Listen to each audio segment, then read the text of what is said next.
तो आज मिर्जापुर में पिता परमात्मा के मूल ज्ञान का प्रचार हो रहा है। बहुत बड़े भाग होते हैं उन जीवों के जो अपने पूरे जीवन काल में एक बार भी इस मूल ज्ञान को सुन पाते हैं, और उससे भी बड़े भाग होते हैं उन जीवों के जो इस ज्ञान को थोड़ा सा भी समझ पाते हैं। क्योंकि सुनना आसान है, आए बैठे घंटा 2 घंटा सुन के चले गए, लेकिन इस ज्ञान को समझना बहुत मुश्किल है। जिस पर परमात्मा की कृपा होती है, बंदी छोड़ की दया होती है, केवल वही इस ज्ञान को समझ पाता है। अन्यथा सारी उम्र सुनने के बाद भी इस ज्ञान को कोई नहीं समझ सकता। इसलिए साहिब ने बार बार समझाया कि लाखन में कोई समझ न पई है, और कोटि मध्य जानेंगे, कहे कबीर सुनो भाई साधो, हमें बिरले हंस पहचानेंगे। यानी दुनिया में बहुत सा ज्ञान है, बहुत सा, अलग अलग धर्मों में, अलग अलग पंथों में, अलग अलग संप्रदाय में, अलग अलग परिवारों में कोई ना कोई ज्ञान बरस ही रहा है। बचपन से लेकर बुढ़ापे तक हमें यही लोग ज्ञान देते आए हैं। कोई पंडित जी, कोई माता पिता, कोई दादा दादी, कोई पुरोहित जी, मुसलमान है तो कोई काजी, कोई मौलाना जी, ईसाई है तो कोई पादरी, कोई प्रीस्ट, सिख है तो कोई भाई जी, कोई गुरुद्वारे में रहने वाले जितने भी ज्ञानी लोग हैं, कुछ ना कुछ ज्ञान देते ही आए हैं और हम लेते ही आए हैं। उस ज्ञान में और इस ज्ञान में क्या फर्क है, आज आपको ये फर्क समझाया जाएगा, ताकि आपका जीवन का कल्याण हो, ताकि आपका ये मनुष्य जन्म बर्बाद ना हो। आज इन दोनों प्रकार के ज्ञान में अंतर समझाया जाएगा। एक का नाम है पवित्र ज्ञान और एक का नाम है मूल ज्ञान। पवित्र ज्ञान आपको पूरे संसार में कहीं भी मिल सकता है, कहीं पर भी। कोई पंडित जी बैठा है, पवित्र ज्ञान देगा। कोई मौलाना बैठा है, कोई भाई जी बैठा है, कोई पादरी बैठा है, पवित्र ज्ञान देगा। लेकिन जो मूल ज्ञान है वो ये कभी नहीं दे सकते। कारण क्या है, आज के सत्संग में अच्छे से समझ में आ जाएगा। तो आज का सत्संग शुरू करने से पहले परम पिता परमात्मा के नाम का जयकारा लगाएंगे, मालिक को बंदगी करेंगे और फिर सत्संग शुरू करेंगे। बोलिए परम पिता परमात्मा की जय, सतगुरु बंदी छोड़ कबीर साहिब की जय, सभी संतों की जय, सभी भक्तों की जय, सतगुरु मदनपति साहिब की जय, दीवान ज्वारपति साहिब की जय, सतगुरु दूलमपति साहिब की जय, सतगुरु राम सेवक साहिब की जय, सतगुरु वैरागपति साहिब की जय, कलीनापुर धाम की जय, सभी संतों की जय, पंडाल में आए भक्तों की जय, इनके माता पिता गुरुदेव की, इस गांव नगर बस्ती की, आज के आनंद की, सकल हंस को बंदगी, साहिब बंदगी सबना। तो जैसा कि मैंने बताया कि इस संसार में 2 प्रकार का ज्ञान है। एक है पवित्र ज्ञान और एक है मूल ज्ञान। पवित्र ज्ञान में जितने भी लोग सम्मिलित हैं वो कोई ना कोई धर्म, कोई ना कोई मजहब, कोई ना कोई संप्रदाय बना के बैठे हैं, इसमें कोई शक नहीं। और सबको ही भगवान के नाम पे, अल्लाह के नाम पे, वाहिगुरु के नाम पे, ईश्वर के नाम पे पवित्र बनाया जा रहा है, इसमें भी कोई शक नहीं। कोई चोरी करता है, कोई डाके डालता है, कोई नशा करता है, कोई व्यभिचार करता है, इससे लाख गुना अच्छा है कि वो राम राम करे, नाम जपे। लाख गुना अच्छा है कि मंदिर जाके पूजा पाठ करे। लाख गुना अच्छा है कोई जप तप करे। मुसलमान है तो लाख गुना अच्छा है कि कोई चोरी, कोई डकैती करे या उससे कोई गलत उसका निष्कर्ष निकले, कोई व्यभिचार करे, उससे लाख गुना अच्छा है कि मस्जिद में जाके नमाजें पढ़ ले भाई, कुरान पढ़ ले, लाख गुना अच्छा है। यही सिख भाई और ईसाई भाई के लिए है। कोई बच्चा बिगड़े, इससे अच्छा भाई सिख पंथ में है तो गुरुद्वारे जा, सेवा कर, नाम जप, गुरुवाणी पढ़। ईसाई है तो चर्च जा, ईसा मसीह की पूजा कर, अरे कुछ तो कर रहा है, किसी का तो डर मान रहा है, किसी को तो भगवान मान रहा है। डर होगा तभी तो सही चलेगा। जिसका डर ही नहीं है तो बच्चा कैसे सही चलेगा? जिसका बाप हो और जिसका बाप ही ना हो, फर्क तो पड़ता है ना। एक बाप की घूर से भी डर जाता है और एक को पता है बाप है ही नहीं है, जो मर्जी करो, मजे करो, तो दोनों में फर्क हो जाता है। तो इसी प्रकार एक है जो भगवान को हाजिर नाजिर मान के, अल्लाह को, वाहिगुरु को हाजिर नाजिर मान के उसकी बंदगी करता है। जो भी बता दिया किसी ने भी वैसा चलता है, कोई बात नहीं। किसी ना किसी को गुरु बनाया है, जो गुरु ने रास्ता बताया है उस रास्ते पे चल रहा है, कोई बात नहीं। किसी गुरु ने कह दिया 5 नाम जपो, किसी ने कहा 10 नाम जपो, किसी ने कहा 100 नाम जपो, कोई बात नहीं। किसी ने पूरे पूरे ग्रंथ रटवा दिए, किसी ने दोहे रटवा दिए, किसी ने बाणियां रटवा दी, कोई बात नहीं, कुछ तो दिया, लेकिन इससे कल्याण नहीं होगा। बस इतना समझना है। एक पवित्र आत्मा तो आप बन जाओगे, यानी बुरे कामों को छोड़ के अच्छे रास्ते पे तो चल पड़ोगे, लेकिन इससे मंजिल नहीं मिलेगी। कारण क्या है? कारण केवल अज्ञान है। यानी हमें दुनियावी जितने भी धर्म हैं, जितने भी पंथ हैं, संप्रदाय हैं, उनसे ज्ञान तो मिल सकता है, लेकिन आत्मा का बोध नहीं मिल सकता।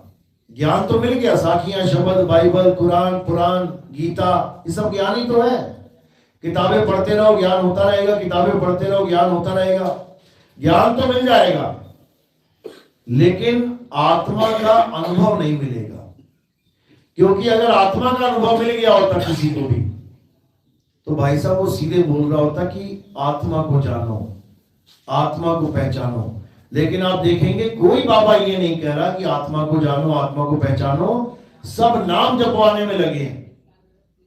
राम राम जपले, श्याम श्याम जपले, राधे राधे जपले, अल्लाह अल्लाह जपले, वाहिगुरु वाहिगुरु जपले, गॉड गॉड जपले। हर बाबा, हर धार्मिक नेता किसी ना किसी नाम को जपवाने में लगा है। कारण क्या है?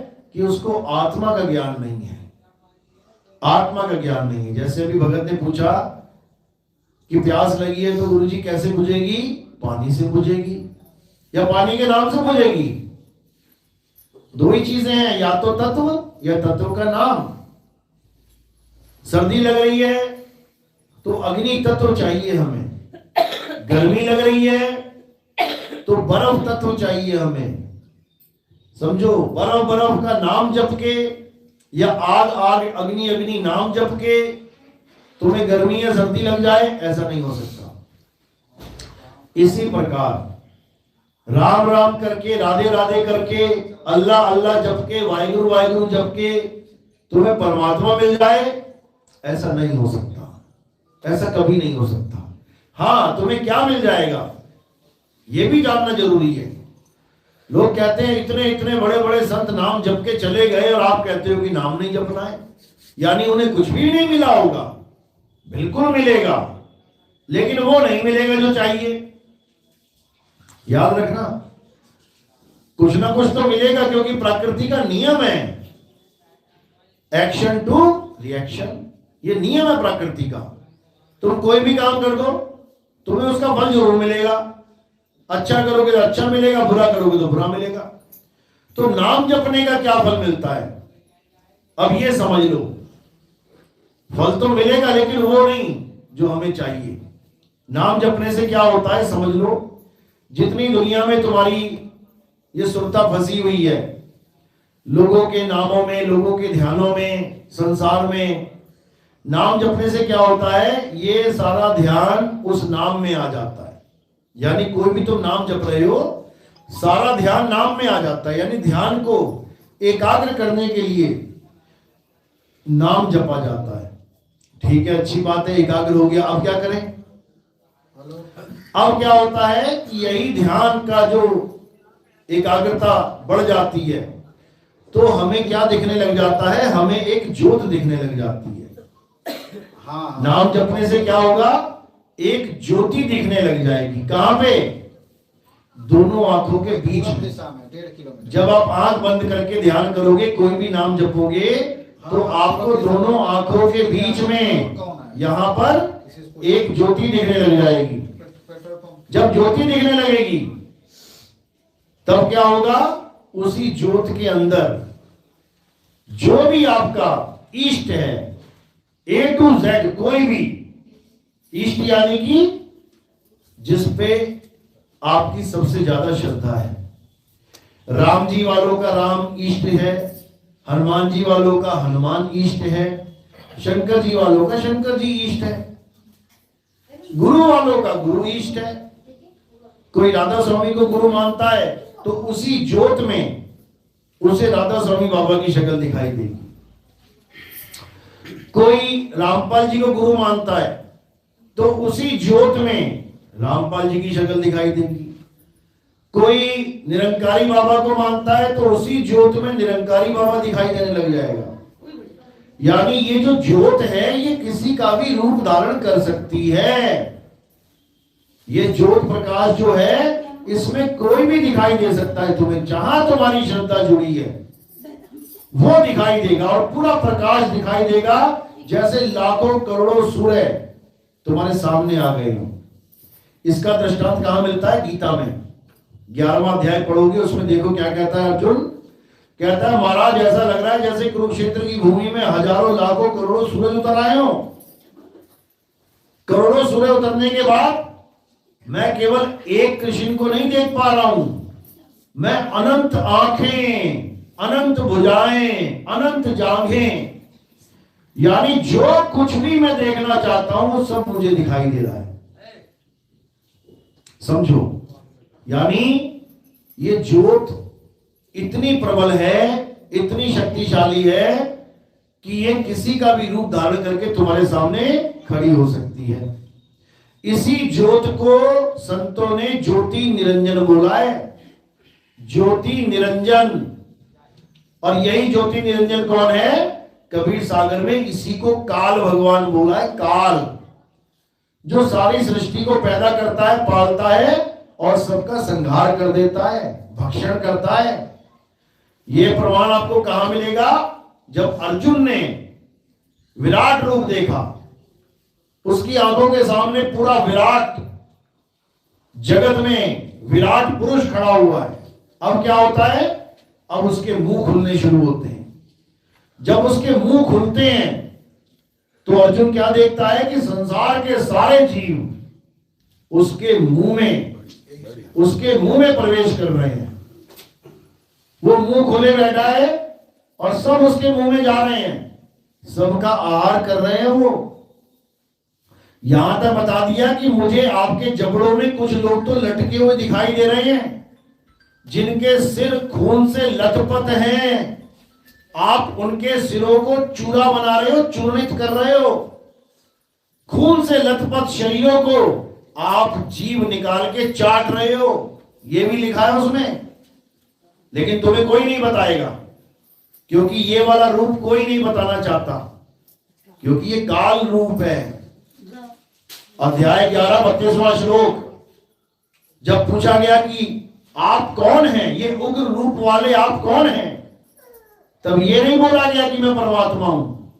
तब क्या बोला कि मैं समस्त लोगों का नाश करने वाला महाकाल हूं, मैं ही काल हूं। अब भाई तुम ही काल हो, में भगवान कौन है? जब तुम काल हो तो परमात्मा कौन है? इसका जवाब किसी के पास नहीं है। इसलिए मारने वाले को ही बचाने वाला मान लिया। कहते ना, मारने वाला है भगवान, बचाने वाला है भगवान। बताओ, तुम्हें कोई मारे, तुम्हें गोली मारने वाला कोई आ गया तो तुम्हें बचाएगा भी वही क्या? तुम्हें तो गोली मार रहा है, बचाएगा कैसे? बचाने वाला मारने वाले से बड़ा होता है। तुम्हें कोई मारने आया है तो तुम्हें दूसरा आदमी आएगा बचाने। मारने वाला कभी बचाने वाला नहीं होता, समझ लो। लेकिन हमें अज्ञानता में उल्टा पाठ पढ़ा दिया गया कि मारने वाला ही बचाने वाला है। कबीर साहब समझा रहे हैं, जो रक्षक उसे छीन ना पाई, और जो भक्षक तहां ध्यान लगाई। जो भक्षक है, जो तुम्हें दिखा दिखा के खा रहा है, अर्जुन के सामने दिखा दिखा के तो खाया जा रहा है, और अर्जुन कह रहा है कि हे प्रभु, केवल सत्य के साथ खड़े होने वाले नहीं, केवल धार्मिक पुरुष नहीं, केवल अधर्मी नहीं, समस्त लोगों को आप खा रहे हो।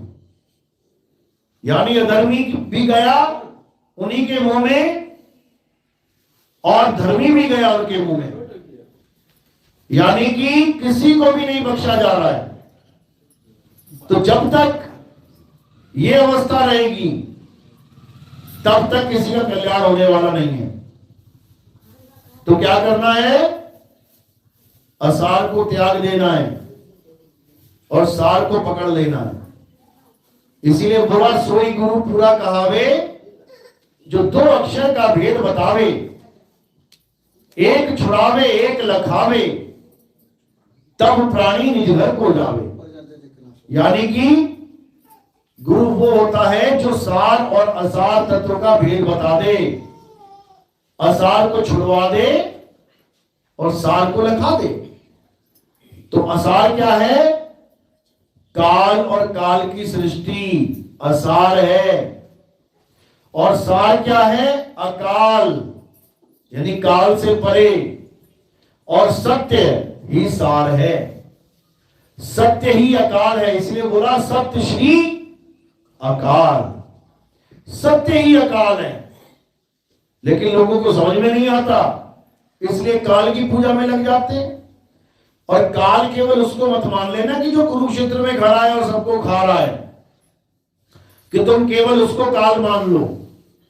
घर घर में काल छुपा हुआ है, घर घर में काल बैठा हुआ है। चूहे का काल कौन है? बिल्ली। बिल्ली का काल कौन है?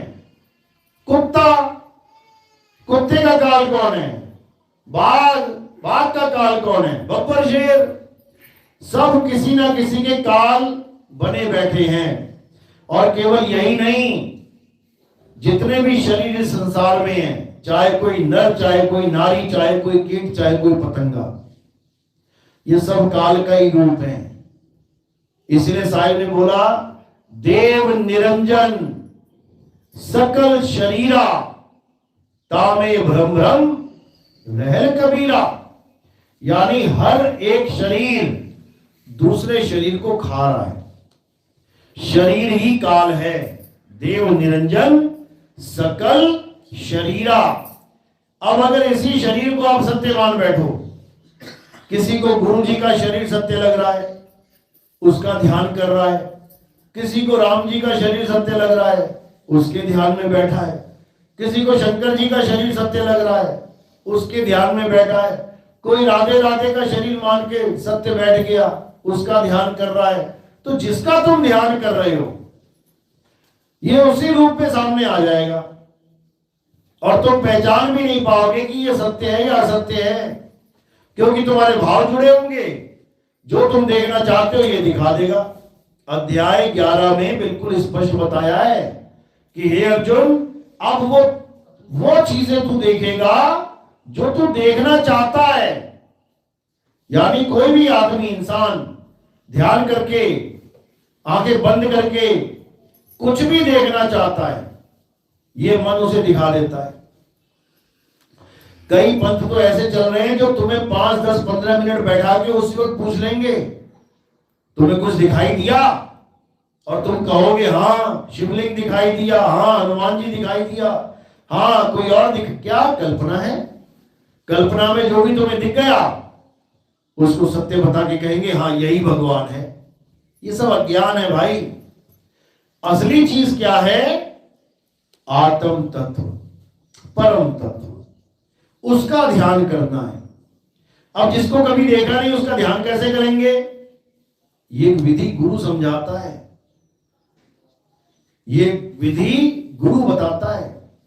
तुम्हारी हाथों की माला छुड़वा देगा, तुम्हारे जपने वाले मंत्र छुड़वा देगा, और परम तत्व का ध्यान करवा देगा और तुम्हें सोहम यानी जो परमात्मा है वही तुम्हें बनवा देगा।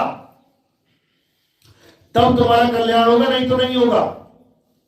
तो साहिब समझा रहे अपनी वाणी में, श्वासा कीकर सिमरनी, जो पहले लकड़ी की सिमरनी चलती थी, हाथों में लकड़ी की माला चलती थी, उसको सिमरनी कहते हैं।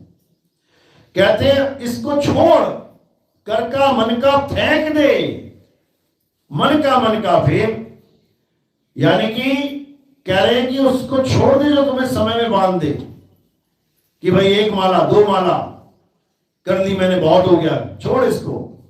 क्या कर, सांसों की माला बना ले, यानी जब तक सांस चल रही है उस मालिक को याद कर। श्वासा की कर सिमरनी, कर अजपा का जाप, यानी मंत्रों का जाप नहीं करना है। कोई राम राम कह रहा है, राधे राधे कह रहा है, ये अक्षरों का जाप नहीं करना। किसका जाप करना है? कर अजपा का जाप।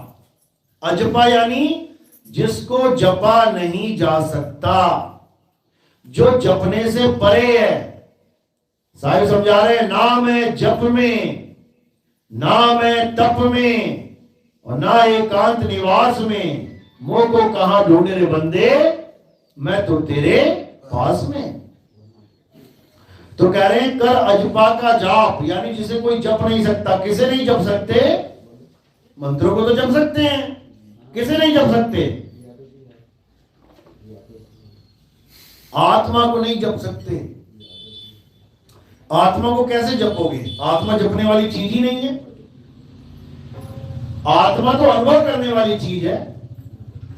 तो कहते हैं श्वासा की कर सिमरनी और कर अजपा का जाप, यानी गुरु से विधि समझ ले।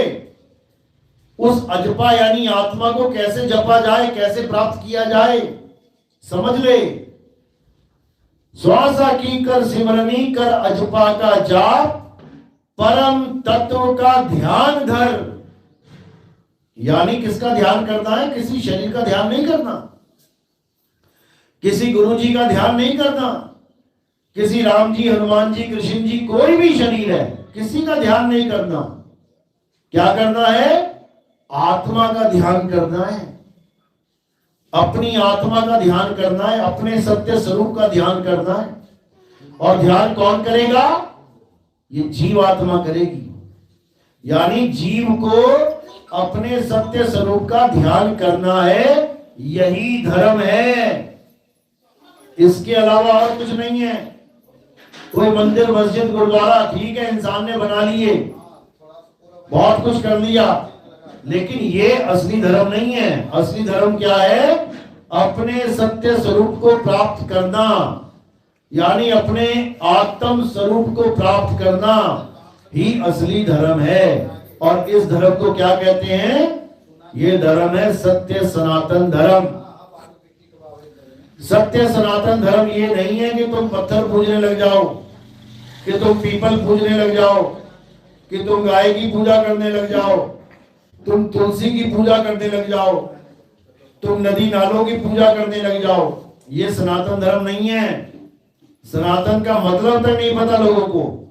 सनातन का मतलब जानना है तो गीता देखो, अध्याय 2 24वां श्लोक, अध्याय 2 24वां श्लोक, उसमें सनातन की परिभाषा लिखी है, सनातन का गुण लिखा है कि सनातन होता क्या है। पढ़े लिखे हो, मोबाइल रखा है सबने अपने पास, गीता भले घर में ना हो लेकिन मोबाइल में खुल जाएगा सारा मामला। अध्याय 2 24वां श्लोक अच्छे से पढ़ लो, स्क्रीनशॉट करके रख लो और रोज सुबह उठ के उसको पढ़ो। एक श्लोक ही बहुत है ये जानने के लिए कि सनातन धर्म है क्या। तुम्हें पत्थरों के पीछे लगा के पागल बनवा दिया गया, तुम्हें मूर्तियों के पीछे लगा के पागल बनवा दिया गया। करना क्या था? आत्मा का बोध करवाना था। पूजना किसको था? आत्मा को पूजना था। पाना किसको था? आत्म तत्व को पाना था। और करवा क्या दिया? तुम्हें पत्थरों का पुजारी बना दिया, तुम्हें पत्थर भगवान बना दिया। जबकि ना तो राम जी कभी पत्थर के थे, ना श्याम जी पत्थर के थे। पत्थर के थे क्या भगवान? कौन था पत्थर का? एक अहिल्या नाम आता है रामायण में। अहिल्या नाम की एक औरत थी, ऋषि की पत्नी थी, गौतम ऋषि की। वो पत्थर की बनी थी। क्यों बनी थी? उसके पति ने श्राप दे दिया। क्यों दे दिया? क्योंकि देवताओं का राजा इंद्र उसके साथ भोग विलास करके चला गया। कैसे चला गया? उसी ऋषि का रूप धारण करके, यानी देवताओं का राजा छल के द्वारा। किससे छल कर रहा है? ऋषि से। ऋषि कौन होते थे? भगवान के भगत। तो भगवान के भक्तों से छल करने वाला कौन था? राक्षस नहीं था। कौन था? देवताओं का राजा, जिनकी हम पूजा कर रहे हैं देवताओं की, और सोच रहे हैं कि हम बहुत बड़े भगत हैं। उन सारे देवताओं का राजा भगवान के भगत एक ऋषि से धोखा करके चला गया, छल करके चला गया। इसका उसको श्राप भी मिला। लेकिन उस अहिल्या को भी श्राप मिल गया। अहिल्या को पत्थर का बना दिया गया कि पत्थर की बन जा। तो अहिल्या कहने लगी, महाराज ये श्राप खत्म कब होगा? तो कहते हैं ये तब खत्म होगा जब त्रेता युग में राम जी के चरण तेरे इस पत्थर रूपी शरीर से छुएंगे। तो वो कहती राम जी कब आएंगे? तो पहले विधान क्या था कि सतयुग के बाद द्वापर आता था। एक के बाद दो आता है। सत्य एक है, एक के बाद द्वा, द्वा यानी दो, उसके बाद त्रे, त्रे यानी तीन, एक दो तीन, ऐसे आने थे युग। लेकिन जब उसने बोला कि त्रेता, द्वापर के बाद त्रेता आएगा, तब जाके तेरी ये श्राप से मुक्ति होगी, यानी 2 युग तुझे वेट करना है, तब वो गिड़गिड़ाने लगी। क्या कहने लगी कि प्रभु इतना जुल्म मत करो, मेरे साथ धोखा हुआ है, मैंने कोई जानबूझ के थोड़े नहीं किया ये कर्म, धोखा किया गया, मेरे साथ छल हुआ है, मैं तो पीड़िता हूं, तुम मुझे इतना लंबा श्राप दे रहे हो। तब उन्होंने क्या कहा कि ऐसा कर दो कि त्रेता पहले आ जाए और द्वापर बाद में आ जाए। इस कारण राम जी कृष्ण जी से पहले आ गए, त्रेता पहले आ गया। तो राम जी जब आए तब उन्होंने अहिल्या के उस पत्थर रूपी शरीर को पैर लगा के एक जीवित इंसान बना दिया। तो भगवान वो है, राम वो है, भगवान वो है जो पत्थर को इंसान बना दे, और इंसान वो है जो भगवान को ही पत्थर बना दे। देखो हर गांव में मंदिर बना के भगवान को पत्थर बना के बैठा दिया। अब उसी मंदिर में चोरियां भी हो जाती हैं, उसी मंदिर में गल्ले भी टूट जाते हैं, उसी मंदिर में भगवान का मुकुट भी उतार के ले लिया जाता है, भगवान की गदा भी उठा के ले जाते हैं, भगवान का सोने का कोई कुंडल उंडल हो, आंखें हो, वो भी निकाल के ले जाते हैं। यानी ऐसे भगवान बना दिए गली गली में जो खुद की रक्षा नहीं कर पा रहे, जो अपने मकान की दुकान की रक्षा नहीं कर पा रहे, वो तुम्हारी मकान दुकान की रक्षा कैसे करेंगे भाई? ऐसा भ्रम में डाल दिया इंसानों को कि क्या बताया जाए। जबकि कृष्ण जी समझा समझा के थक गए। गीता में देखो क्या लिखा है, क्या करना है। अध्याय 3 17वां श्लोक पढ़ो क्या लिखा है। हे अर्जुन, जो अपनी आत्मा में रमण करते हैं, जो अपनी आत्मा में तृप्त हैं, जो अपनी आत्मा में संतुष्ट हैं, किसका नाम लिया जा रहा है बार बार? आत्मा का। ये नहीं बोल रहे कि जो द्वारिका में जाके संतुष्ट हैं, जो अयोध्या में जाके संतुष्ट हैं, जो केदारनाथ में जाके संतुष्ट हैं, जो मक्का मदीना में जाके संतुष्ट हैं, ये नहीं बोला गया। क्या बोला जा रहा है कि जो अपनी आत्मा में रमण करते हैं, अपनी आत्मा में रमण करना है। रमण आत्मा का आता पता नहीं है, रमण कहां करोगे? आत्मा की जगह पत्थरों से तुम्हारा दिल लगा दिया, तुम्हारे भाव जोड़ दिए, तो आत्मा का ज्ञान कैसे मिलेगा? फिर तो पत्थर के ज्ञानी हो गए तुम, और वो भी उतनी देर के लिए जब तक वो पत्थर खंडित नहीं हो जाता। जैसे ही खंडित हुआ, पंडित जी उठा के उस पत्थर को बाहर फेंक देंगे, कहेंगे नहीं भगवान खंडित हो गया। अब कहां मिलेगा वो भगवान? किसी नदी के किनारे, किसी पेड़ के नीचे, पीपल के पेड़ के नीचे सारे भगवान इकट्ठे रख दिए वहां पे, टूटे हुए फूटे हुए। ऐसे भगवानों की पूजा तो नहीं बोली थी भाई। कई लोग कहते हैं पत्थर जरूरी है ध्यान लगाने के लिए, तो ध्यान लगा कौन रहा है? पत्थर के आगे तो आंख बंद करके खड़े हो जाते हैं, ये तो ध्यान ही लगा ले उसमें भाई। कई लोग कहते हैं ना पत्थर तो इसलिए जरूरी होता है, भगवान तो पत्थर नहीं है, लेकिन पत्थर इसलिए जरूरी है कि वो पत्थर का ध्यान करके हम भगवान से जुड़ जाते हैं। तो पत्थर का ध्यान कर कौन रहा है? वहां जाके टीका लगा के, भोग लगा के, जल छिड़क के घर वापस आ जाते हैं। कौन ध्यान कर रहा है? पहली बात तो पत्थर का ध्यान करना ही नहीं है। ध्यान किसका करना है? आत्म तत्व का ध्यान करना है। परम तत्व का ध्यान कर और सो हम आपे आप। ध्यान तो ये है। पत्थर का ध्यान करोगे क्या? पत्थर का ध्यान करोगे तो पत्थर ही पड़ेंगे अकल पे। कहते ना तेरी अकल पे पत्थर पड़े थे क्या? वो वाले पत्थर नहीं है ये वाले पत्थर हैं जो अकल पे पड़ गए हैं। अब एक एक पत्थर को उठा के साइड करो और आत्म तत्व को जानो, देखो। और उठा के पत्थर कौन साइड करेगा? आत्मा ही करेगी। शरीर तो जरिया मात्र है। तुम कोई पत्थर उठाओ तो कौन उठा रहा है? शरीर उठा रहा है। शरीर तो मुर्दे का भी है, उठा के दिखाए। आत्मा से ताकत लेके वो पत्थर उठाया जा रहा है। आत्मा से ताकत लेके मंदिर बनाया जा रहा है। आत्मा से ताकत लेके मस्जिद बनाई जा रही है। आत्मा से ताकत लेके चर्च गुरुद्वारे बन रहे हैं। आत्मा से ताकत लेके ग्रंथ लिखे जा रहे हैं। आत्मा से ताकत लेके सारे मंत्र जपे जा रहे हैं। आत्मा से ताकत लेके पूजा पाठ हवन यज्ञ हो रहे हैं। सब कुछ आत्मा से ही हो रहा है, लेकिन इस आत्मा को ही नहीं जान रहा है। आत्मा को छोड़ के सब कुछ जान लिया, आत्मा को नहीं जान पाया, तो रहा अज्ञानी का अज्ञानी। तो आत्मा का ज्ञान प्राप्त करना मूल ज्ञान है, और आत्मा को छोड़ के हर प्रकार का ज्ञान प्राप्त करना पवित्र ज्ञान है। इसलिए कबीर साहब ने धर्मदास जी को 600 साल पहले क्या बोला कि धर्मदास, पवित्र ज्ञान तुम जग में भाखो और मूल ज्ञान गुप्त कर राखो। मूल ज्ञान बाहर जो परही, तो बिचली पीढ़ी हंस न तरही। मूल ज्ञान तब लग छुपाई, जब लग द्वादश पंथ ना मिट जाई। यानी कबीर साहब ने कोई संदेह छोड़ा ही नहीं है।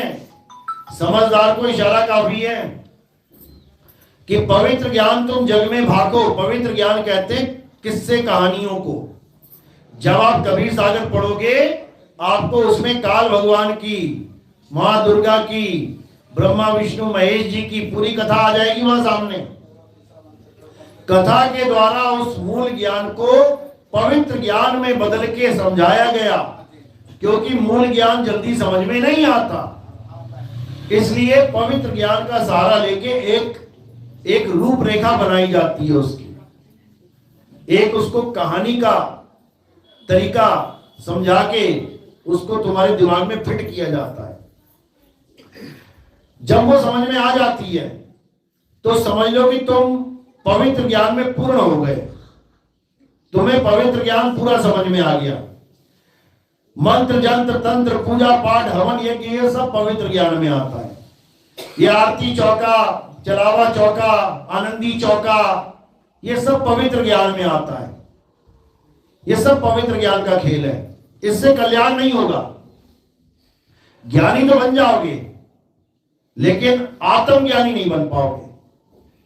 तो ये पवित्र ज्ञान जब खत्म हो जाएगा, तब मूल ज्ञान शुरू होगा। इसी को बोला कि मूल ज्ञान गुप्त कर राखो, पवित्र ज्ञान तुम जग में भागो। खूब कहानियां किससे सुनाओ, काल भगवान के, अक्षर पुरुष के, ब्रह्मा विष्णु महेश जी के, माता दुर्गा के, लेकिन आत्मज्ञान किसी को मत बता देना, आत्मज्ञान का खुलासा मत करना, क्योंकि आत्मज्ञान का खुलासा कब होगा? जब लग द्वादश पंथ ना मिट जाएगी। ये 12वें पंथ का जब तक खात्मा नहीं होगा, 12वां पंथ यानी हंस मुनि कालदूत का पंथ, यानी ये हंस मुनि कालदूत जब आएगा 12वें पंथ में और इसके लक्षण बताए कि ये बहुत ज्ञान बताएगा लोगों को, बहुत तरह तरह के ग्रंथ खोल खोल के दुनिया को खूब ज्ञानी बना देगा। बच्चे बच्चे को गीता रटवा देगा, वेद रटवा देगा, बाइबल रटवा देगा, कुरान पुराण रटवा देगा। कौन है वो हंस मुनि? वो रामपाल जी महाराज है। इतना ज्ञान कथेगा, इतना ज्ञान कथेगा, लगेगा इससे बड़ा ज्ञानी कोई नहीं है दुनिया में। ये सब लिखा हुआ है, वाणी में दर्ज है कि जीवों से कहे ज्ञान बहुता, इतना ज्ञान बोलेगा, इतना ज्ञान किताबें पढ़ पढ़ के, उंगली रख रख के सारा ज्ञान समझाएगा। उसके बाद क्या करेगा? ये खुद को ही कबीर बना देगा, यानी ये खुद को भगवान घोषित करवा देगा। ये सारा वहां दर्ज है।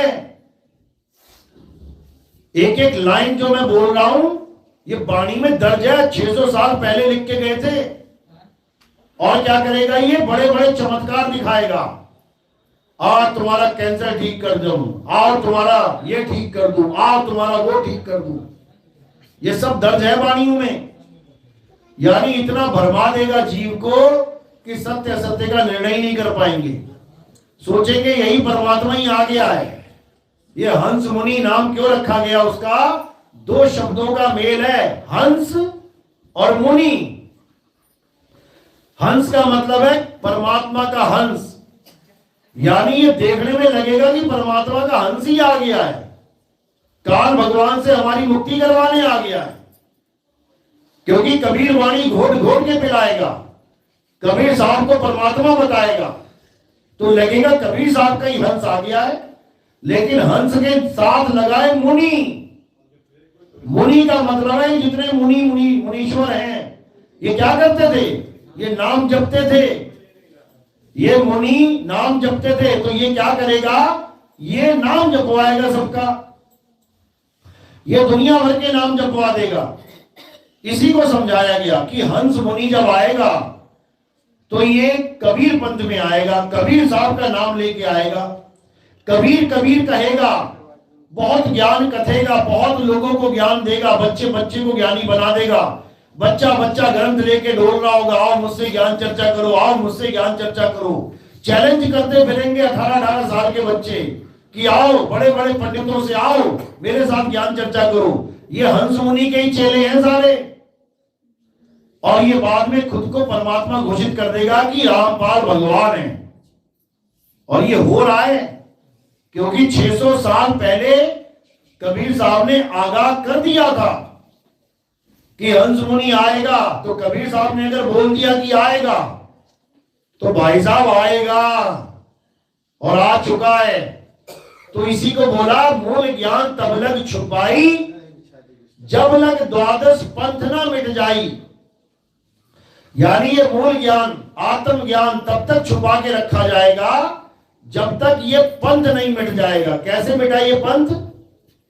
जब इसको जेल हुई उम्र कैद की, उसी के 2 दिन बाद हमारा YouTube चैनल बना और इस आत्म ज्ञान का प्रचार शुरू हो गया।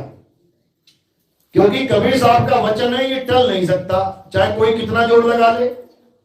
तो जैसे ही इसको उम्र कैद की सजा हुई, हमारा ये जो आत्म ज्ञान है ये प्रकाशित हो गया, उजागर हो गया। इसका भी संकेत कबीर साहब ने दे रखा था कि 12 पंथ काल पुरवाना, भूले जीव न जाए ठिकाना, 13वें पंथ हम ही चले आए और सब पंथ मेट के एक पंथ चलाए। ये कबीर साहब ने बोला था कि मैं ही आऊंगा, मैं, ये नहीं बोला कि कोई और आ जाएगा। इन लोगों ने क्या भरवा दिया कि इस बार परमात्मा तो नहीं आए, इस दास को भेज दिया।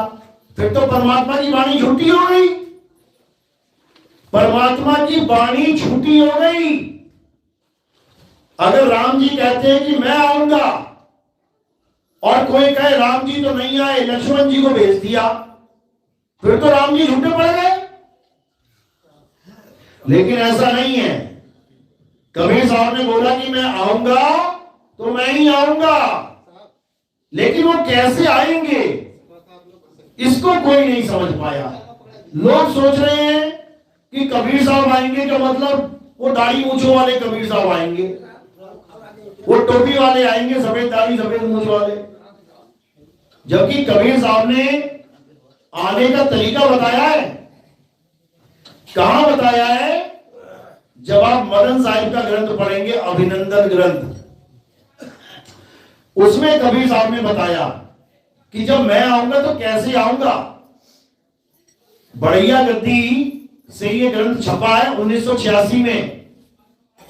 1986 में ये ग्रंथ केवल एक बार छपा, उसके बाद आज तक नहीं छपा। अब हम छपवा रहे हैं उस ग्रंथ को, क्योंकि उस ग्रंथ में जो बात बताई गई थी वो इन लोग के समझ में आई नहीं। इन्होंने पंथ तो चला लिए, साधु महात्मा तो बन गए, लंगोटियां लेके गुरुजी तो बन गए, लेकिन जो हमारा मूल ज्ञान है, यानी जो हमारी शुरुआत है, शुरुआत का मतलब होता है जहां परमात्मा किसी संत को मिलता है, वो शुरुआत होती है उस पंथ की। जैसे नानक साहब को मिले बेई नदी पे, अगर ना मिले होते तो नानक साहब का पंथ नहीं होता।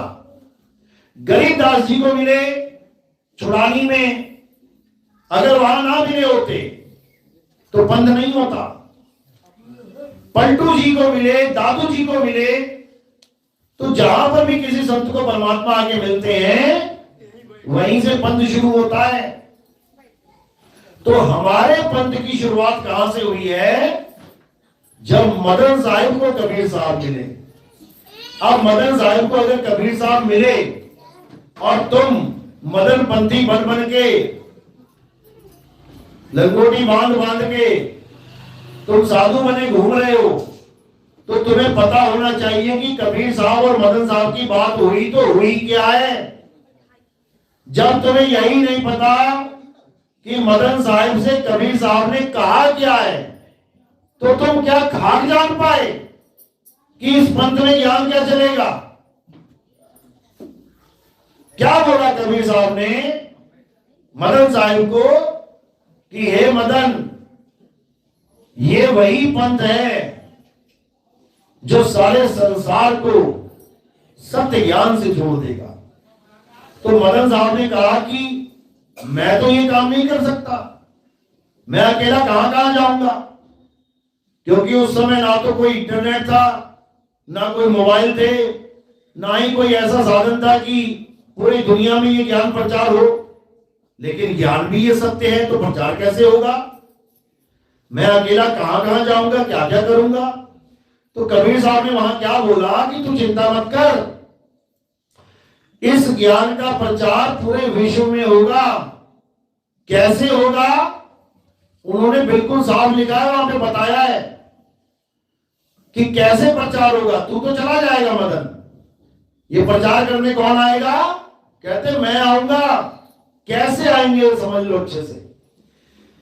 क्या बोलते हैं कि चौथी गद्दी होई अवतारा, ताका चरित्र विदित संसारा, हम उनके सिर बैठब आई, और वासे पार कोई नहीं पाई।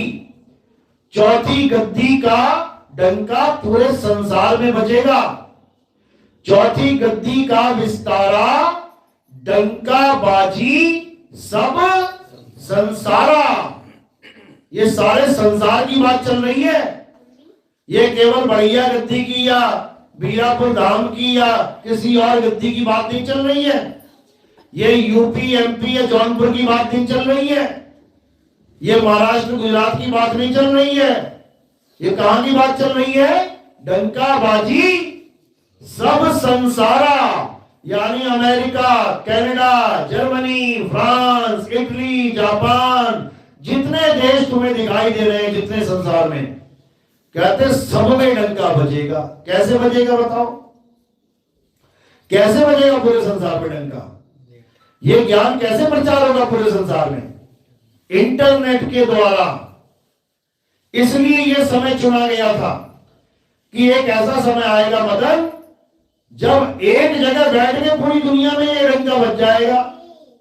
इसीलिए इस समय को चुना गया था और ये समय बहुत इंपॉर्टेंट है।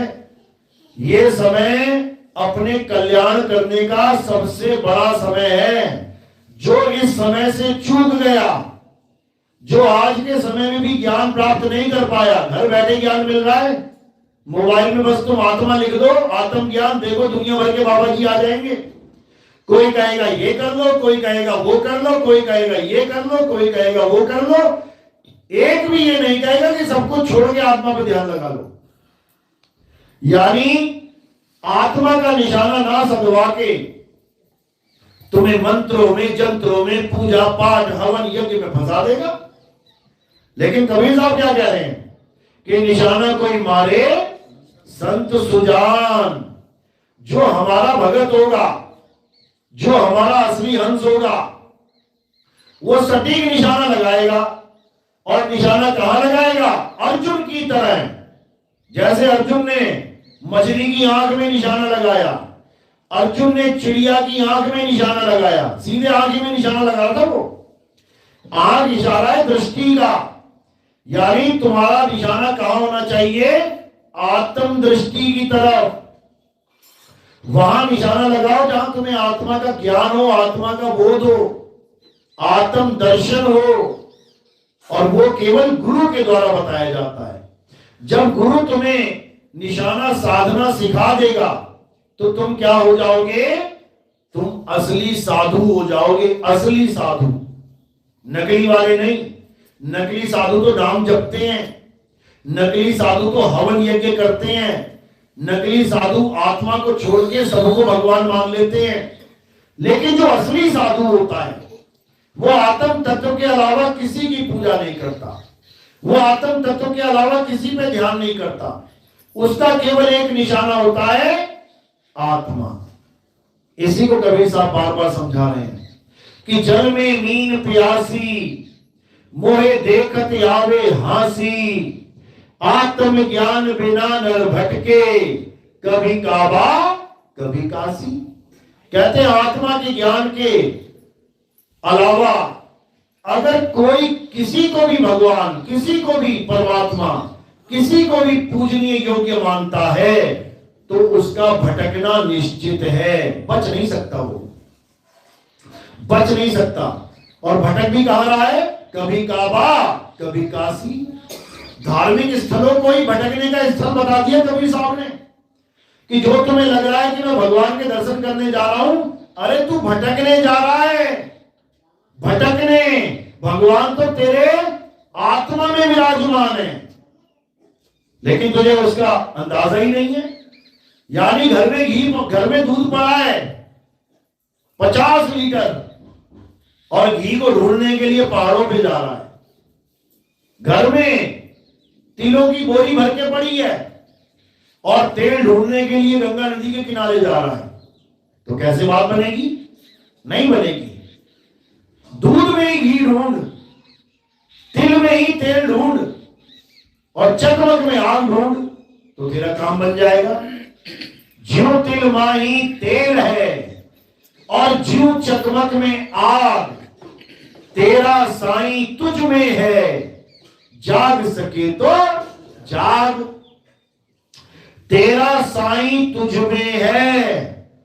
जिस दिन ये लाइन समझ में आ गई उस दिन सारी भगदड़ शांत हो जाएगी। ये सारे जितनी भटकना है सब खत्म हो जाएगी। राम को पूजने वाले राम को पालेंगे, अल्लाह को पूजने वाले अल्लाह को पालेंगे, वाहेगुरु को पूजने वाले वाहेगुरु को पालेंगे और गॉड को पूजने वाले गॉड को पालेंगे। कब? जब खुद में ढूंढेंगे। जब आत्मा में ढूंढेंगे तो परमात्मा मिलेगा, 101% मिलेगा। लेकिन आत्मा का ज्ञान कैसे हो, कैसे आत्मा का जिक्र हो, कैसे आत्मा का बोध हो, ये केवल और केवल तब होगा जब तुम्हारे जीवन में तत्वदर्शी संत आएगा। ये मंत्र जपने वाले संत नहीं, जो आज राधे राधे राधे करके करोड़ों की भीड़ लगा दी अपने पीछे। अरे इनके बिना भी राधे राधे चल रहा था, इनके आने की जरूरत नहीं थी संसार में। राधे राधे तो कब से चल रहा है, कितने कितने साल हो गए राधे राधे जपते। क्या किसी बाबा के आने की जरूरत है राधे राधे जपवाने के लिए? वो तो पहले से चल रहा है। किसकी जरूरत है तुम्हारे जीवन में? गीता पढ़ो, अध्याय 4 34वां श्लोक अच्छे से पढ़ लो, घोट के पी जाओ। क्या कह रहे हैं? हे अर्जुन, अगर तुम सत्य को जानना चाहते हो, अगर तुम आत्मा को जानना चाहते हो, तो तुम ऐसे तत्वदर्शी संत की शरण में जाओ। क्या बोला वहां पे? तत्वदर्शी संत। अब इसका मतलब भी समझ लो, क्योंकि अज्ञानता में, क्योंकि तुम्हें पता तो है नहीं होता क्या है। कोई भी तत्वदर्शी संत बन के बैठ जाएगा तुम्हारे आगे, मंत्र जपने वाला, तपस्या करने वाला, माला फेरने वाला, हवन यज्ञ करने वाला, पत्थरों की पूजा करने वाला, नदी नालों की पूजा करने वाला, वो भी कह देगा मैं तत्वदर्शी संत हूं। बर्बाद हो जाओगे, भटक जाओगे। तत्वदर्शी का मतलब समझ लो कि होता क्या है, तभी तो समझ में आएगा कि सामने जो बाबा बैठा है वो तत्वदर्शी है भी कि नहीं। तत्वदर्शी 2 शब्दों से बना है, एक तत्व और दूसरा दर्शी। तत्वदर्शी, तत्व का मतलब क्या होता है? यानी तुम्हें ऐसे तत्व का बोध कराएगा जिसे सत्य तत्व कहते हैं। क्योंकि गीता में साफ बोला है कि 2 प्रकार के तत्व हैं, 2 प्रकार के तत्व तत्वदर्शी समझाता है हमें। अध्याय 2 16वां श्लोक, हे अर्जुन, इस दुनिया में 2 प्रकार के तत्व हैं, एक असत्य और एक सत्य। असत्य क्या है? जो बनता और बिगड़ जाता है, जो पैदा और नष्ट हो जाता है, जो पल पल बदलता है, उसे असत्य तत्व कहते हैं। और सत्य तत्व क्या है? हे अर्जुन, जो कभी बनता और बिगड़ता नहीं है, जो कभी जन्म लेता और मरता नहीं है, जो कभी बदलता नहीं है, जो सदा एक रस अखंड रहता है, उसे सत्य तत्व कहते हैं। असत्य तत्व और सत्य तत्व में क्या फर्क है? कि असत्य तत्व बदल जाता है, भले वो नष्ट ना हो। कई लोग कहते हैं कि नष्ट तो कुछ होता ही नहीं है, मेरा तो बाल भी नष्ट नहीं हो सकता। अरे बदल तो सकता है। अभी बाल को आग लगा दी जाए तो क्या वो बाल रहेगा? क्या बन जाएगा? राख बन जाएगा।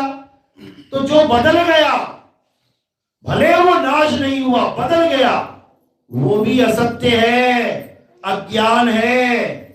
और जो ये कहता है कि मेरा बाल भी नष्ट नहीं हो सकता, उसको इतने जन्म मिलेंगे बालों वाले कि बाल ही गिनता रह जाएगा, बाल ही गिनता रह जाएगा। भालू का जन्म मिल गया तो ऊपर से नीचे तक बाल ही बाल होंगे, फिर गिनता रहे बाल अविनाशी अपने। तो इन मूर्खों को कोई नहीं समझा सकता, कुछ नहीं हो सकता इन लोगों का। ये अज्ञानता में ही जीते हैं, अज्ञानता में ही मर जाते हैं। गीता समझा समझा के थक गई कि जो बदल जाए वो असत्य है। भले नष्ट नहीं हो रहा, बदल रहा है, पर हमें नहीं चाहिए, असत्य है। और सत्य क्या है? जो कभी बदलता नहीं। और वो क्या है? आत्म तत्व ही सत्य है। अब तत्वदर्शी संत क्या करता है? दोनों प्रकार के तत्वों का ज्ञान दे देता है, उसमें से असत्य को छुड़वा देता है, एक छुड़ाए, और सत्य का दर्शन करवा देता है, एक लखाए। तब प्राणी निज घर को जाए। इतनी सी बात समझने में पूरा जन्म लग जाता है लोगों को। जो बड़े बड़े ज्ञानी बने बैठे हैं, हमारा सत्संग 5-5 साल 7-7 साल सुनने के बाद अब फोन आता है कि गुरुजी दुनिया को समझाता था मैं, लेकिन 7 साल के बाद अब समझ में आ रहा है कि आप बता क्या रहे हो। क्योंकि बुद्धि इतनी भ्रमित हो चुकी है जीव की कि उसे सत्य हजम ही नहीं होता। सुन तो लेता है, समझ भी लेता है, लेकिन अंदर जो मन बैठा है शैतान, ये उसको धारण नहीं करने देता। ये कहता है नहीं, जो तुझे पता है वही सत्य है। इस चक्कर में बेचारा जन्म बर्बाद करके बैठ जाता है ये जीव। लेकिन अब मालिक की कृपा है, मालिक की दया है, अब सत्य का डंका पूरे संसार में बजेगा। और सत्य केवल एक है, दो नहीं है। कोई ये बिल्कुल ना सोचे कि हिंदुओं का सत्य कुछ और है, मुसलमानों का सत्य कुछ और, सिखों का सत्य कुछ और है, ईसाइयों का सत्य कुछ और। बिल्कुल नहीं, बिल्कुल भी नहीं। हिंदुओं में देखोगे तो क्या बोला गया है कि ईश्वर सत्य है।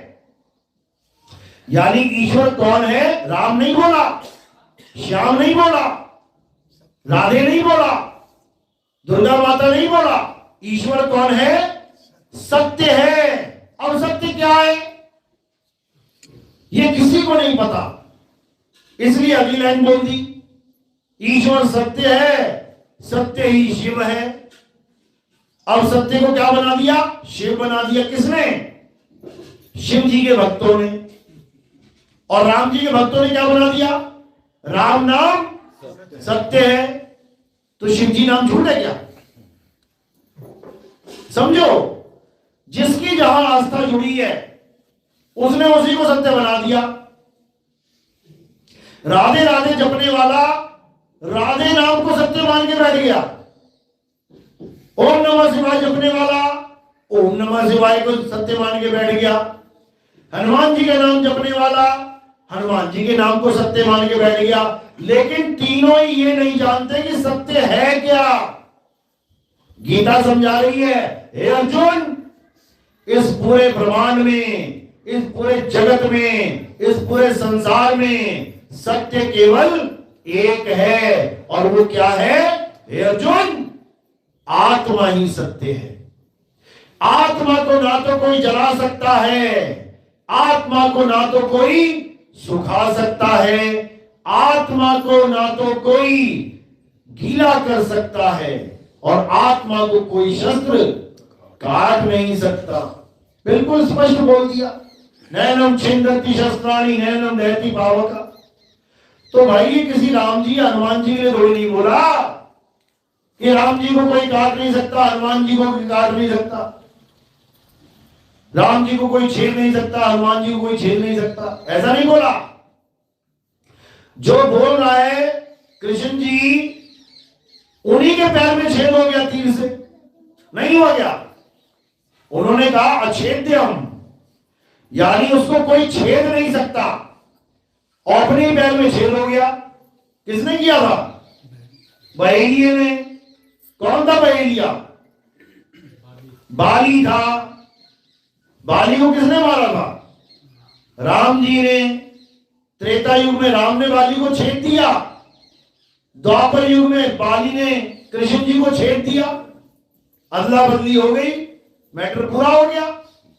लेकिन जिसको छेद दिया गया और जो अच्छेद है, अरे कुछ तो फर्क होगा उसमें, कुछ तो फर्क होगा।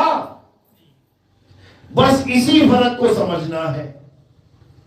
यानी शरीरों को छेदा जा सकता है, लेकिन आत्मा को छेदा नहीं जा सकता। इसीलिए कृष्ण जी बार बार आत्मा की बात कर रहे हैं गीता में। हे अर्जुन, आत्मा में लीन होना है, आत्मा को जानना है, और ये आत्मा सबके पास है। कबीर साहब यही समझा रहे हैं, मुझको कहां ढूंढे रे बंदे, मैं तो तेरे पास में। यानी सब जीवों के साथ ये आत्म तत्व विराजमान है। इसी आत्म तत्व को परम तत्व कहते हैं, इसी को परमात्मा कहते हैं। जीवात्मा को परमात्मा नहीं कहते। जीव तो भूल में पड़ा है, जीवात्मा तो भटक रही है, जीवात्मा तो चल मुद्रा में है, चल रही है ये, और परमात्मा अचल है। अध्याय 2 24वां श्लोक पढ़ो। हे अर्जुन, ये आत्मा अछेद्य है, अदाह है, अशोष्य है, अचल है। बिल्कुल क्लियर लिखा है, 3 अक्षर लिखे हैं वहां पे, आ चा ल। अब इस अचल को समझते ही सारे चलने वाले भगवान फेल हो जाते हैं। क्यों फेल हो जाते हैं? क्योंकि जो चल रहा है वो समय के दायरे में चल रहा है। आज यहां है, कल वहां है, तो समय के दायरे में हो गया, 1 घंटे बाद वहां पहुंच गया, 2 घंटे बाद वहां। यानी चलने वाली हर चीज समय के अंडर है। लेकिन जो अचल है वो समय के पार है, वो काल के पार है, इसलिए उसको अकाल कहते हैं। सिख लोगों का जयकारा क्या है? जो बोले सो निहाल, सत श्री अकाल। यानी वो कह रहे हैं कि जो काल यानी समय के अंडर में है, जो बनता और बिगड़ जाता है, जो मर जाता है, पैदा हो जाता है, वो अकाल नहीं है। अकाल कौन है? सत्य श्री अकाल, यानी सत्य ही अकाल पुरुष है, परमात्मा है। तो जो हिंदुओं में बोला जा रहा है कि ईश्वर सत्य है, वही सिखों में बोला जा रहा है कि सत्य ही श्री अकाल पुरुष है। अब हिंदुओं का सत्य और सिखों का सत्य एक ही है। हिंदुओं में बोल दिया गया कि हे अर्जुन, आत्मा सत्य है, और सिखों के ग्रंथ में, गुरु ग्रंथ साहब में बोल दिया गया, आत्मदेव पूजिए गुरु के सहज सुभाए। वहां पर भी आत्मा की पूजा बोली जा रही है। लेकिन दुख के साथ कहना पड़ता है कि एक भी सिख भाई को आत्मदेव को पूजना कैसे ये नहीं पता। इसलिए क्या कर बैठे हैं? इसलिए केवल पढ़ने पे जोर दे रखा है।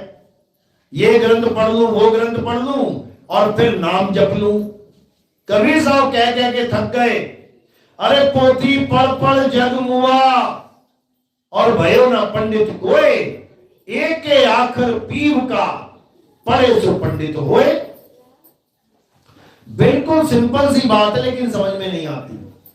पोथी पढ़ पढ़ जग मुआ, यानी पोथियां पढ़ पढ़ के सारी दुनिया मर गई, लेकिन ज्ञानी नहीं हो पाई।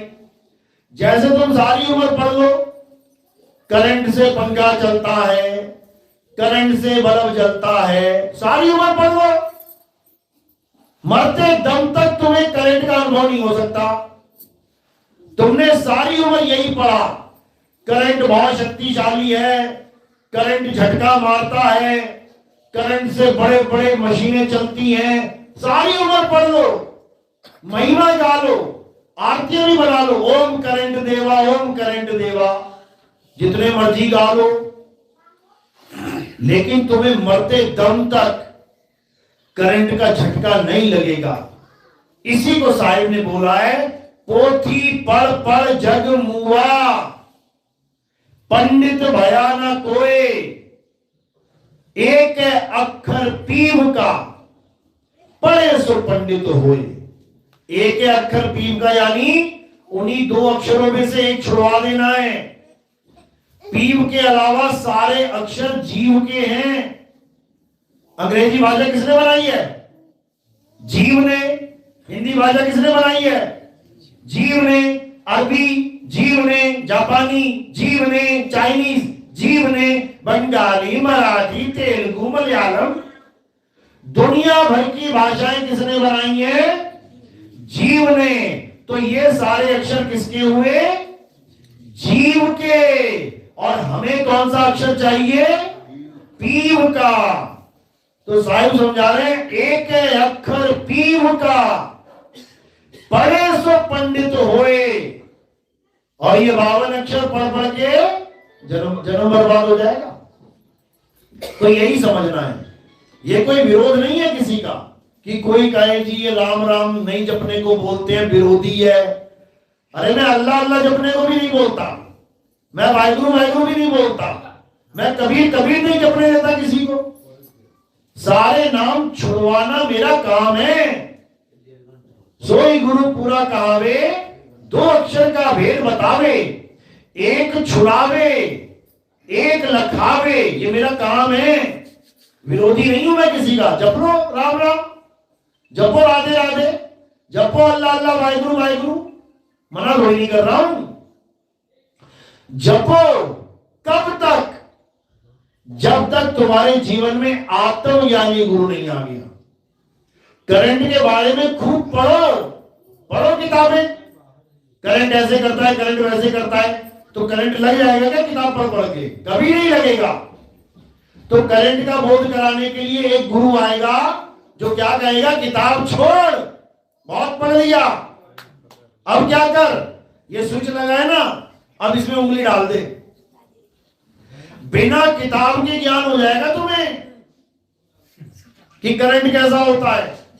और एक बार करंट लग गया, कब तक याद रहेगा? सारी उम्र याद रहेगा। इसीलिए अध्याय 4 34वां श्लोक जो बताया जा रहा है कि तत्वदर्शी संत की शरण में जा, वो तुझे तत्व का ज्ञान कराएगा। अध्याय 4 35वां श्लोक क्या कह रहा है? एक बार तुझे तत्व ज्ञान हो गया, उसके बाद तू कभी अज्ञान को प्राप्त नहीं करेगा। समझ लो, ये कोई अक्षर ज्ञान नहीं चल रहा है कि नाम जप ले और ऐसा हो जाए। रावण ने भी नाम जपा था, भस्मासुर ने नाम जपा था, हिरण्यकश्यप ने नाम जपा था, तो उनका कल्याण हो गया क्या? भगवान का नाम जपने से कल्याण होता है तो इन राक्षसों का भी हो जाता। सारे राक्षस आज तक जलाए जा रहे हैं, तुमसे बड़े भगत है वो। तुम राधे राधे करके राधा प्रकट ना कर पाए, तुम राम राम करके राम प्रकट ना कर पाए, तुम हरे कृष्णा करते जन्म बीत गए, कृष्ण जी प्रकट ना कर पाए। उन राक्षसों ने ब्रह्मा भी प्रकट कर दिया, उन राक्षसों ने विष्णु जी भी प्रकट कर दिए, उन राक्षसों ने शंकर जी भी प्रकट कर दिए, वरदान भी ले लिए। तुमने बताओ क्या लिया? ठन ठन गोपाल हो और बातें कर रहे हो हम भगत हैं। तो भाई ये दो प्रकार का ज्ञान है, एक पवित्र ज्ञान है, एक मूल ज्ञान है। ये मंत्र तंत्र पवित्र ज्ञान में आते हैं, जिसको कहते हैं भगवत प्राप्ति। भगवत प्राप्ति यानी भगवान के दर्शन हो जाना। तो रावण को भी हुए थे, कंस को भी हुए हैं, भस्मासुर को भी हुए हैं, हिरण्यकश्यप को भी हुए हैं। भगवत प्राप्ति तो उनको भी हो गई है, लेकिन कल्याण नहीं होता है भगवत प्राप्ति से। इसलिए बोला गया भगवत प्राप्ति कौड़ी कानी और आत्मज्ञान हीरा नूरानी। आत्मज्ञान हो जाने पर आपको किसी और भगवान की जरूरत ही नहीं पड़ती। आत्मज्ञान हो जाने पर भगवान स्वयं आपको वो पद दे देते हैं जिस पद पे वो विराजमान होते हैं। यानी भगवान की गोद में जाके बैठ जाओगे और भगवान ही हो जाओगे। इसी को बोला गया है कि साहिब तेरी बंदगी से ये जीव होए जगदीश। लेकिन ये किसी के समझ में नहीं आ सकता, क्योंकि वो जान ही नहीं पा रहा है मुक्ति तत्व को। वो अपने आप को आदमी औरत मान के बैठा हुआ है, उसे भगवान भी आदमी औरत चाहिए। अरे ना तू आदमी औरत है और ना ही भगवान आदमी औरत है। परमात्मा आदमी औरत नहीं है। कबीर साहब ने कबीर सागर में पेज नंबर 3 पे खुलासा किया हुआ है कि तुमसे कहूं मैं नाम विचारी, कि परमात्मा का नाम क्या है, कैसा है। कहते तुमसे कहूं मैं नाम विचारी, और ना वो ज्योत ना पुरुष ना नारी। लेकिन ये इन काल के दूतों के दिमाग में नहीं घुसता, ये इनको नहीं दिखाई देता। इनको केवल शरीर दिखाई देता है। ये काया का ज्ञान ही थापने आए हैं यहां पे, तुम्हारी बुद्धि में काया का ज्ञान डालने आए हैं। कारण क्या है? क्योंकि जिसका ज्ञान तुम्हें अंत तक रहेगा तुम उसी में लिप्त हो जाओगे। काया का ज्ञान रहेगा तो अंत समय में तुम काया में लिप्त हो जाओगे, और आत्मा का ज्ञान रहेगा तो अंत समय में तुम आत्मा में लिप्त हो जाओगे, आत्मा में रम जाओगे। और एक बार आत्मा में रम गए तो किसी की ताकत नहीं है जो तुम्हें स्वर्ग या नरक में घसीट के ले जाए। ये स्वर्ग और नरक तुम्हारे लिए खत्म हो जाएंगे, ना तुम स्वर्ग जाओगे ना तुम नरक जाओगे। कबीर साहब ने खुलासा किया हुआ है बीजक में, क्या कहते हैं? अरे अज्ञानी को स्वर्ग नरक है, हरि जाने को नहीं, और जिस भव से सब लोग डरते हैं सो भय हमरे नाही। दुनिया तो इसी चक्कर में पड़ी हुई है, भगवान स्वर्ग में डालेगा कि नरक में डालेगा, सारा तामझाम वही है सबके पास। मुसलमान भी डरा हुआ है, मौलाना जी, हाँ बेटा मौलाना जी मैं दोजख में जाऊंगा कि मैं जन्नत में जाऊंगा। ईसाई भी इसी चक्कर में पड़ा हुआ है, मैं हेवन में जाऊंगा कि हेल में जाऊंगा। हिंदू भी इसी चक्कर में पड़ा हुआ है, स्वर्ग में जाऊंगा कि नरक में जाऊंगा। कबीर साहब कहते हैं अज्ञानी को स्वर्ग नरक है, यानी जो अज्ञानी है, जिसे आत्मज्ञान नहीं है, पक्का स्वर्ग और नरक में जाएगा। लेकिन जो आत्मज्ञानी है वो स्वर्ग नरक में नहीं जाता, वो कहां जाता है? अपने स्वरूप में समाता है, अपने स्वरूप में। लेकिन तब समाएगा जब उसको गुरु ऐसा मिलेगा जो उसे स्वरूप ज्ञान दे दे, जो उसे समझा दे कि तू आदमी औरत नहीं है। आदमी औरत का शरीर तो तू छोड़ के चला जाएगा, किसी का नाली के पास पड़ा होगा, किसी का खेतों में पड़ा होगा, ये तू छोड़ देगा। यहां पे तू कौन है? आदमी औरत का लिबास तो उतार दिया तूने, तू कौन है?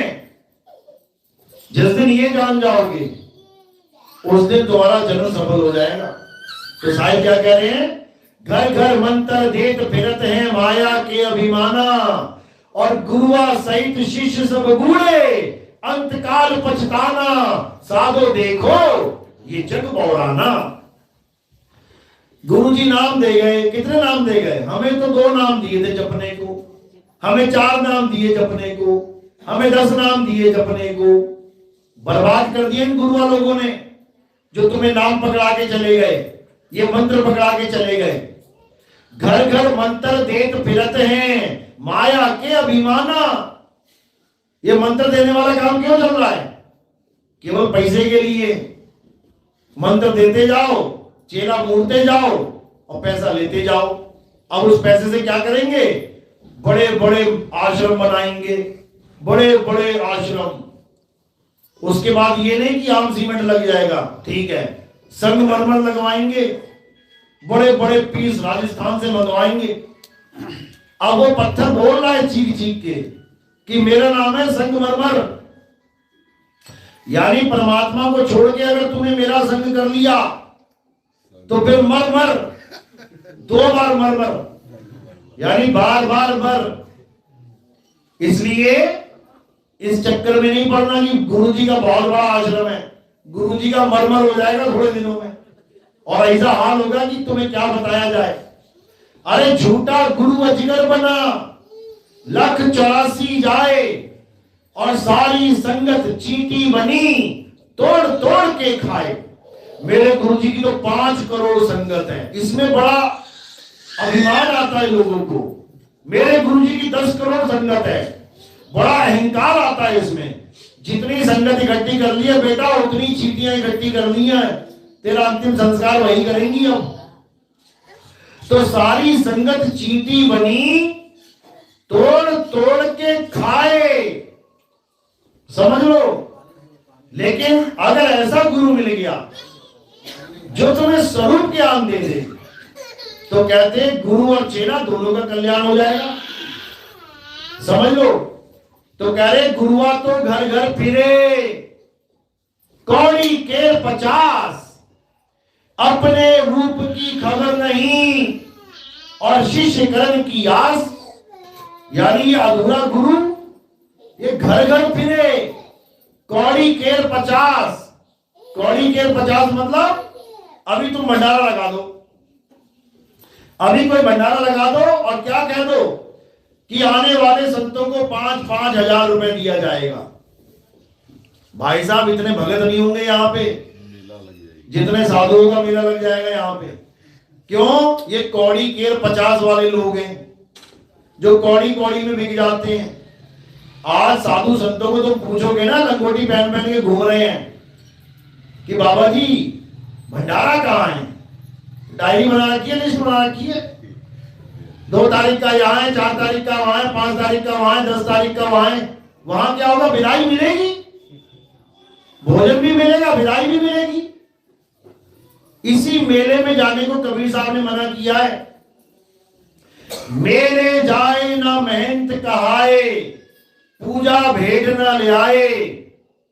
साहब मना किया उन्होंने। यानी जो अपने आश्रमों के लिए बड़ी बड़ी भेंटे, बड़े बड़े आश्रम चलाने के लिए ये माया गड्डी कर रहे हैं, कह रहे सारा ध्यान तेरा इसी में उलझ जाएगा, इस चक्कर में मत पड़। माया अगर इकट्ठी करनी है तो किसके लिए करनी है? प्रचार के लिए, आश्रमों के लिए नहीं। जब भगत एक झोपड़ी में खुश है तो गुरु झोपड़ी में खुश क्यों नहीं है? बताओ, पहले ये बताओ। चेले को ज्ञान दे रहे कि संतुष्टि सबसे बड़ा धन है, सबूरी सबसे बड़ा धन है, तुम्हें संतुष्ट रहना चाहिए। तू संतुष्ट है क्या? 1 कमरे से 10 कमरे, 10 कमरे से 20 कमरे, 20 कमरे से 100 कमरे बनाता जा रहा है, बनाता जा रहा है, बनाता जा रहा है। और नाम किसका लगा रहा है कि संगत के लिए है। संगत, अरे संगत के लिए तो बाबा नानक भी संगत जोड़ी थी उन्होंने, कबीर साहब ने भी संगत जोड़ी थी। क्या कबीर साहब ने लोगों के लिए मकान बनाए थे? क्या कबीर साहब ने संगत के लिए कमरे बना बना के ताले लगवाए थे? बता दो जरा, कितने मकान बनाए, कितने आश्रम बनाए, दिखा दो जरा कहीं बनाए तो। लेकिन नहीं, इन लोग का पेट नहीं भरने वाला छोटी झोपड़ी में, क्योंकि ट्रेंड चल चुका है छोटी झोपड़ी मतलब छोटा गुरु और बड़ा महल मतलब बड़ा गुरु। ये ट्रेंड चला हुआ है, इसी ट्रेंड में सारे बाबा फंस गए। ये माया का जाल है मेरे भाई। माया ने बिछाया फंदा और जा से निकला कोई कोई बंदा। ये माया का ट्रेंड है। जैसे देखो आज फेसबुक इंस्टाग्राम में कोई लड़का कोई गाड़ी लेके आ जाता, बाइक अच्छी लेके आ गया तो देखते देखते लाइन लग जाती है, मैं भी लेके आ जाऊं। भले किराए पे लेके आ रहा है बेचारा, भले अपनी कार नहीं है, 10,000 रुपए देके एक दिन के लिए किराए पे लेके आएगा, लेकिन लेके मैं मित्सुबिशी की गाड़ी लेके आऊंगा, मैं लैम्बोर्गिनी लेके आऊंगा। दिखावे में फंस गए सारे। इसी प्रकार बाबा जी भी फंस गए। तो मैं तो ये बड़ा पथ चलाऊंगा, ये बड़ा आश्रम बनाऊंगा। दुर्गति हो जाएगी। जमीन से प्यार करोगे, जमीन में जाओगे। पत्थर से प्यार करोगे, पत्थर में जाओगे। हिरण से प्यार किया था, हिरण बन गया बाबा, पता है ना क्या नाम था उसका? राजा भरत, जड़ भरत। हिरण से प्यार किया तो हिरण बन गया। अब तुम सोच लो किससे प्यार कर रहे हो। तो कहने का मतलब यही है कि सब कुछ छोड़ के आत्मा से प्रेम करो। आत्मा सो परमात्मा, ऐसे नहीं बोल दिया सबने। जीव सो परमात्मा नहीं है कि कोई कहे जीव आत्मा सो परमात्मा नहीं है। आत्मा सो परमात्मा है, इसमें कोई शक नहीं। तो इसी को जानना है। आत्म भेदी गुरु मिलेगा तो सत्य का पता लगेगा। तो ईश्वर सत्य है, अकाल पुरुष भी सत्य है, और मुसलमानों में अल्लाह अल हक यानी अल्लाह सत्य है, और ईसाइयों में गॉड इज ट्रुथ यानी ईश्वर सत्य है, परमेश्वर सत्य है। चारों धर्म सत्य लेके घूम रहे हैं, लेकिन सत्य को जानते नहीं, इसलिए सत्य को किनारे कर दिया और नाम को पकड़ के बैठ गए। हिंदुओं ने अपने वाले नाम पकड़ लिए, मुसलमानों ने अल्लाह खुदा नाम पकड़ लिया, सिखों ने वाहिगुरु सतनाम ये पकड़ लिया, और ईसाइयों ने गॉड हालेलुया पकड़ लिया। अलग अलग नामों को पकड़ के उससे प्रेम कर रहे हैं लेकिन सत्य को नहीं जान पा रहे हैं, इसीलिए झगड़ रहे हैं, लड़ रहे हैं, मर रहे हैं। यही जो काम चल रहा है। भगवान के नाम पे जितनी लड़ाइयां होती हैं उतनी तो जमीनों की लड़ाइयां नहीं है। जमीन की लड़ाई तो भाई भाई लड़ेगा या अड़ोसी पड़ोसी लड़ेगा, और भगवान की लड़ाई किसका सर गरम कर दिया, किसके लठ मार दिया, किसको गोली मार दी, तुम्हें खुद ना पता लगेगा कितनों ने खून बहा दिए तुमने। भगवान के नाम पे, अल्लाह के नाम पे, वाहिगुरु के नाम पे, और बिना जाने कि अल्लाह वाहिगुरु गॉड होता क्या है, तत्व ज्ञान नहीं है, नाम ज्ञान पकड़ के बैठे हो, इससे कल्याण नहीं होगा। तुम्हारी लड़ाई में ना तो कभी राम जी आएंगे बीच बचाव करने, ना ही कभी अल्लाह जी आएंगे तुम्हारा युद्ध रोकने, ना ही कभी गॉड जी आएंगे, ना ही कभी वाहिगुरु जी आएंगे। तुम उनको भले बाप मान लो, अल्लाह हमारा बाप है, राम हमारा बाप है, वाहिगुरु हमारा बाप है, गॉड हमारा बाप है, लेकिन बाप कभी बेटे की रक्षा करने के लिए नहीं आएगा। बता दो आया हो तो। इतने दंगे हुए हैं, हजारों लोग मारे गए हैं, बता दो कब राम जी प्रकट होकर कहने लगे कि नहीं भैया मत लड़ो? कब अल्लाह ने कहा कि मत लड़ो? कब गॉड या ईसा मसीह ने कहा मत लड़ो? कब वाहिगुरु ने कहा आके मत लड़ो? कोई नहीं रोकने वाला। कौन रोकेगा? सतगुरु रोकेगा तुम्हें। एक भेदी गुरु, एक तत्वज्ञानी गुरु रोकेगा तुम्हें कि अरे मत लड़, एक ही चीज है, लड़ मत, खोज उसे, वो क्या है। राम के नाम पे लड़ना नहीं है, राम को खोजना है। अल्लाह के नाम पे लड़ना नहीं है, अल्लाह को खोजना है। वाहिगुरु गॉड के नाम पे लड़ना नहीं है, उसको खोजना है। जब खोजोगे तो पाओगे। तो कह रहे जिन खोजा तिन पाया, गहरे पानी पैठ, और मैं बपुरन बूढ़त मरा रहा किनारे बैठ। मैं डरता ही रह गया और उसको खोज नहीं पाया क्योंकि गहराई में नहीं गया। इसलिए कबीर साहब कह रहे गहराई में जाओ। जब गहराई में जाओगे तो तुम्हें पता लगेगा कि भले ऊपर शाखाएं कितनी क्यों ना हो, ये जितने पेड़ दिख रहे हैं तुम्हें, कितनी शाखाएं हैं देखो, कोई भी पेड़ देख लो, शाखाएं शाखाएं हैं।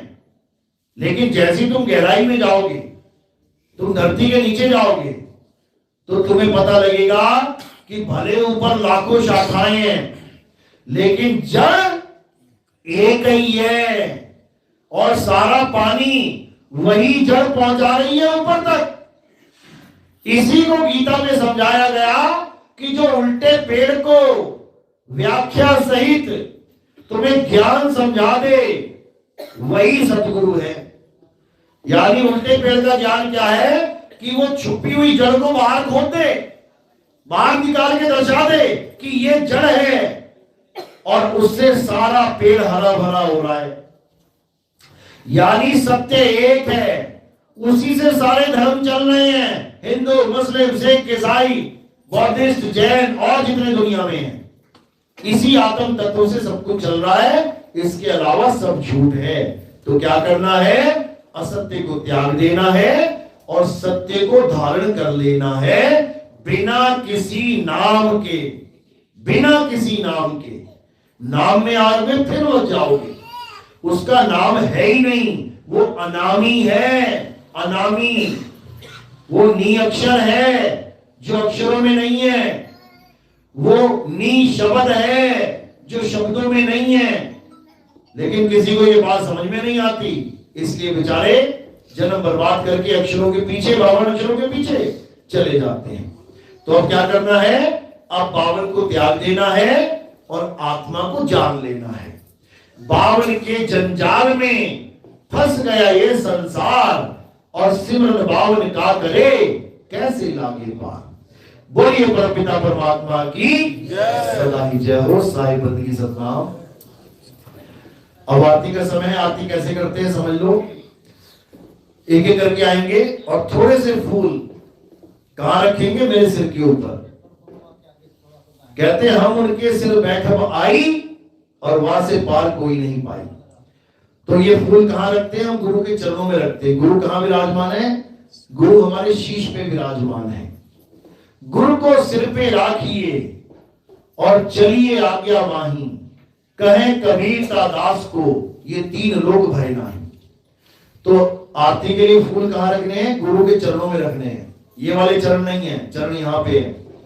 एक एक करके आएंगे, फूल सिर के ऊपर रखेंगे, और कोई प्रचार प्रसार में योगदान करना चाहेगा, सेवा में कुछ देना चाहेगा, तो वो चरणों में रखेंगे, वो पैर पे रखेंगे नीचे। संतों के चरणों में माया का स्थान बताया गया है। इस माया से हम क्या करते हैं?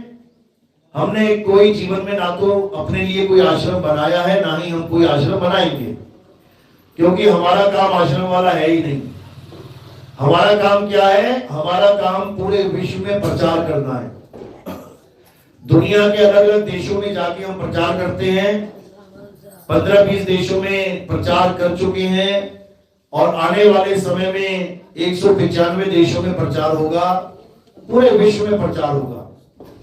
और हम क्या करते हैं? हम इस माया से, इन पैसों से हम गीता छापते हैं।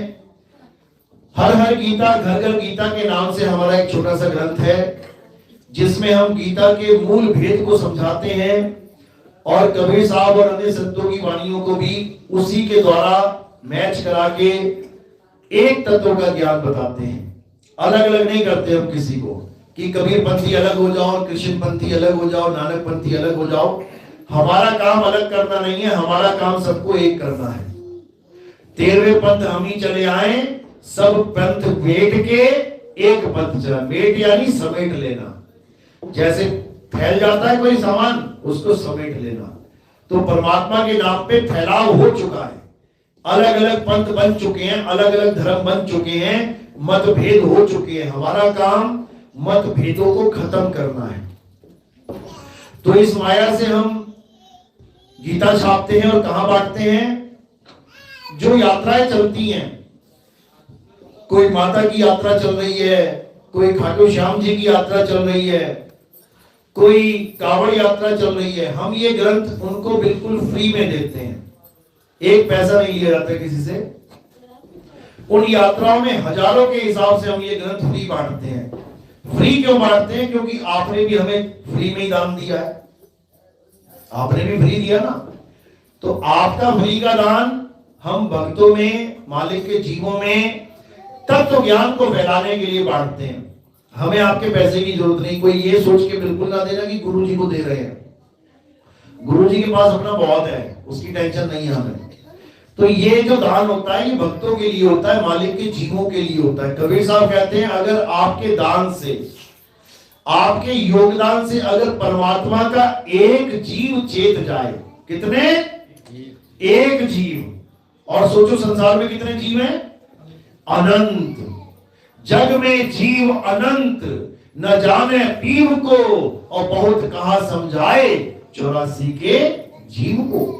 यानी अगर इस पूरे संसार में आपके दान से एक जीव चेत गया, तो उसका फल कितना बताया कबीर साहब ने?